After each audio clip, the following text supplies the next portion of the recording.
ako ng pasyente. Doc, wala kaming juicer. Binigyan nyo na naman ako ng problema, di ba?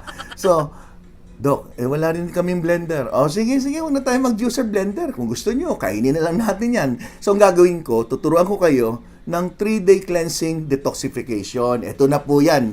Ito po yung Gary C formula. Ayan.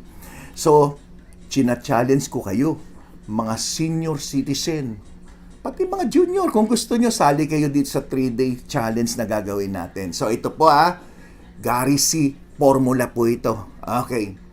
Unahin natin sa iinumin. Walang ibang iinumin kundi ito lang. Water. Detox water. Pag sinabing detox water, pwede pong tubig na may lemon lamang, pwede naman tubig na may lemon na, may cucumber, at meron pang mga konting mint leaves. Pero pwede na yung lemon lang. Pero kung may